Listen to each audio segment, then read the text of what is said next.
Hello everyone, I'm Libby Shaw and welcome to episode 9 of the Libby Shaw Show. And so today I'm going to be talking about the top 40 chart in New Zealand and the top 50 chart in Australia. And of course, it is going to come as no surprise to any Taylor Swift fan or anyone familiar with how Taylor Swift is the music industry. It is going to come as no surprise that Taylor Swift is absolutely dominating. And that is no exaggeration. She's absolutely dominating both the Australian and the New Zealand album and singles charts. So let's just get straight into it, shall we? But before we do, I'm just going to say I was going to do a reaction video to her new album, The Tortured Poets Department.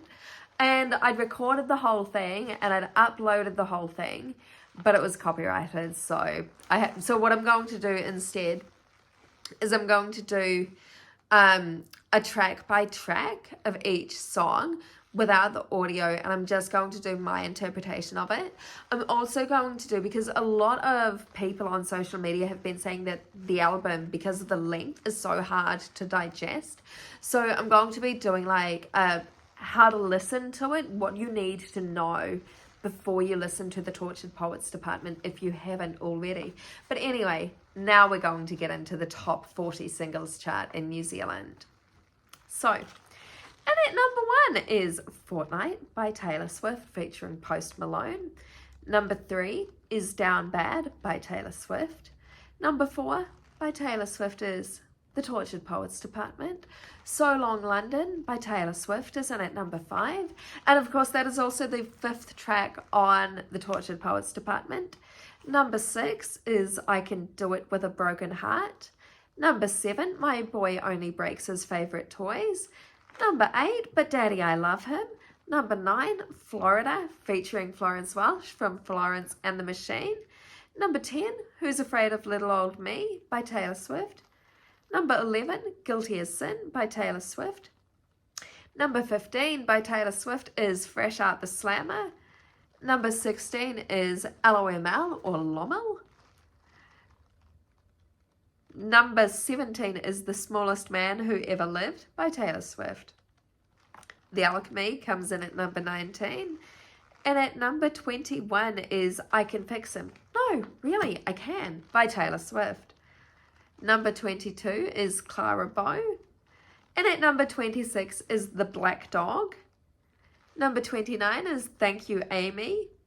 Number 30 is I'm Gonna Get You Back. Number 33 is So High School. Number 35 is The Albatross by Taylor Swift, of course. The Prophecy by Taylor Swift comes in at number 37. How Did It End comes in at number 38.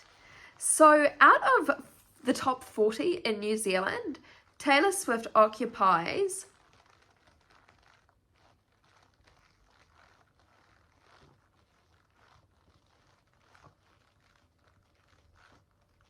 23 out of the top 40.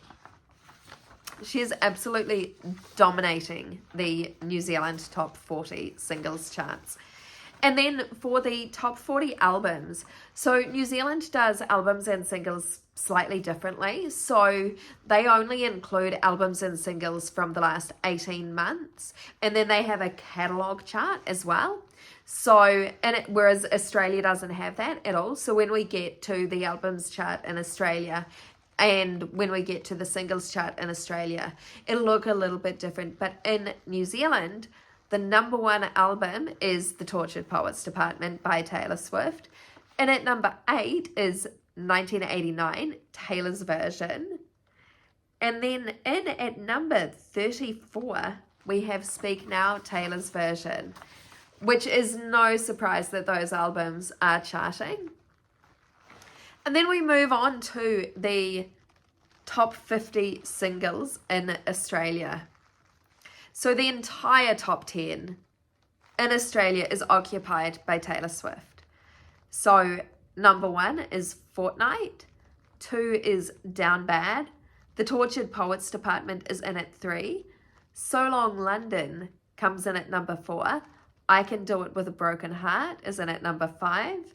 My Boy Only Breaks His Favorite Toys is in at number 6. But Daddy I Love Him is in at number 7.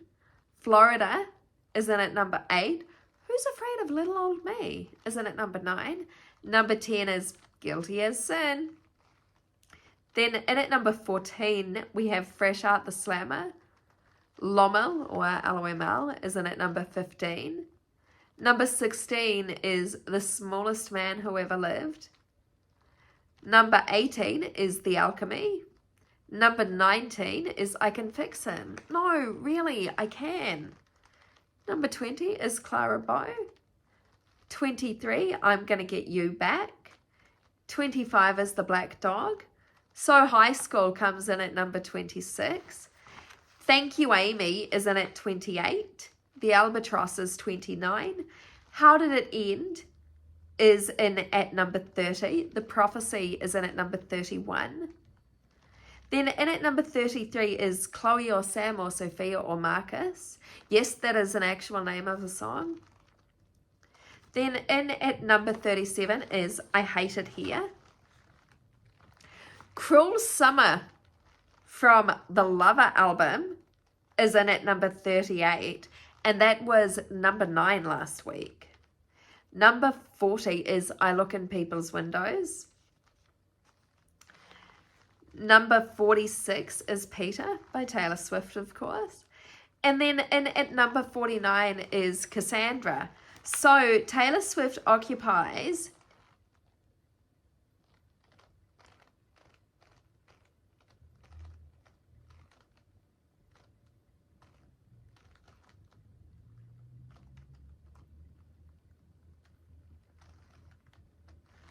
just going to count that again just to make sure.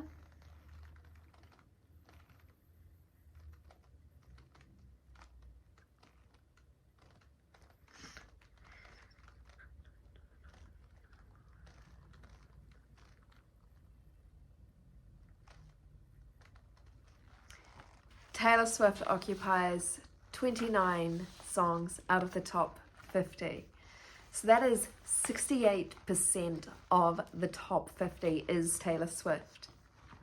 And then we move on to the albums chart in Australia. So, of course, and at number 1 is The Tortured Poets Department by Taylor Swift. Then we have 1989 Taylor's Version in at number 5. Lover is in at number 6. Midnights is in at number 9. Folklore is in at number 11. Reputation is in at number 15. Evermore is in at number 18. It's held steady at that position from last week. Number 21 is Red, Taylor's Version. Then in at number 25 is Speak Now, Taylor's Version. Then Fearless, Taylor's Version comes in at number 35. So basically, Taylor Swift has, I'm going to count this to be double sure as well.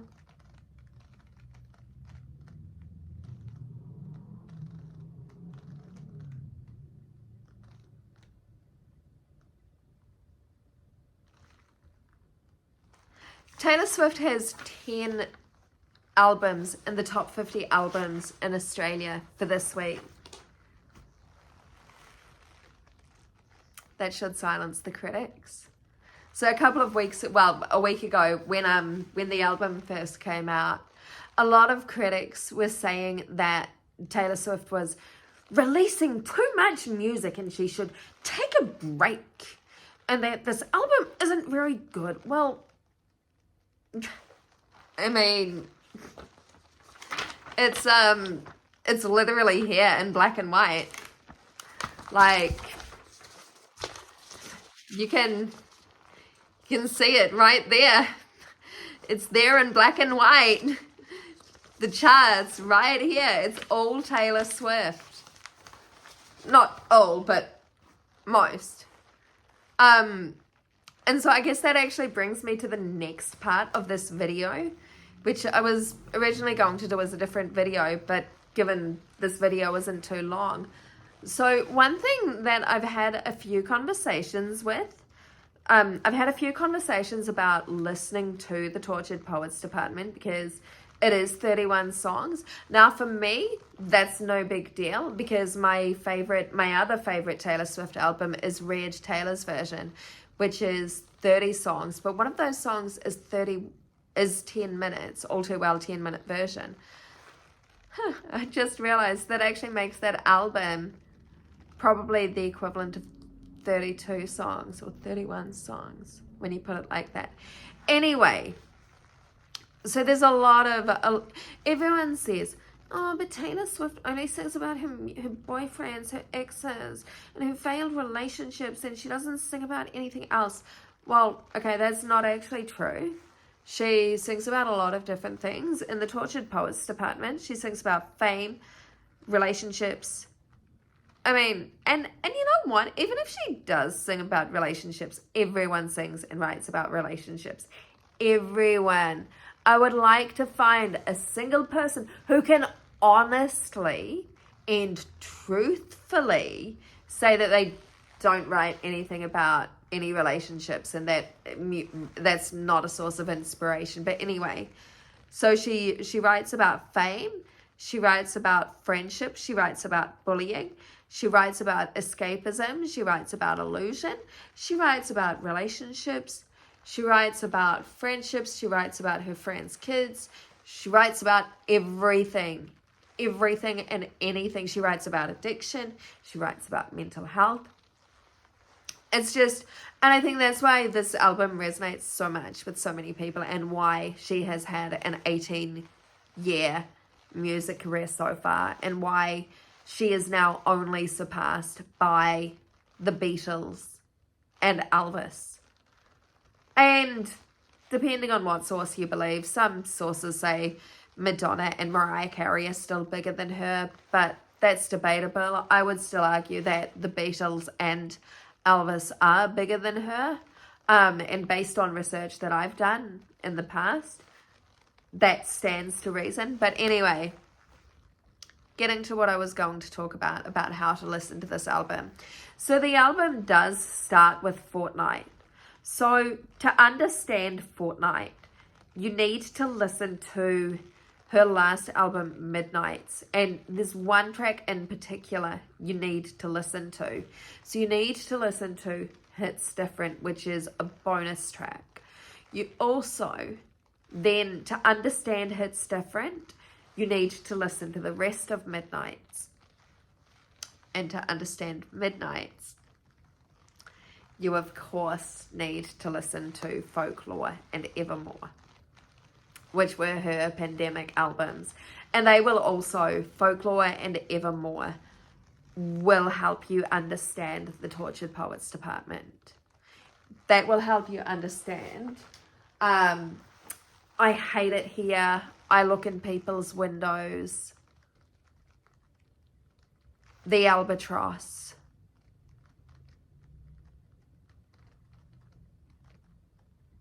Peter. You'll understand Peter when you listen to Folklore and Evermore. And then you also, to understand Midnights, you need to listen to Lover. So Lover was an album that she released 6 years ago now, in 2019. Today, 6 years ago actually, the first single, Me, came out. So you need to listen to that because Lover gives context to what she's singing about. But then, to understand Lover, you have to go further back and listen to Reputation. So Reputation was her 6th album, and Reputation will help you understand the songs, will help you understand, I'm going to actually look at the, so, Reputation will help you understand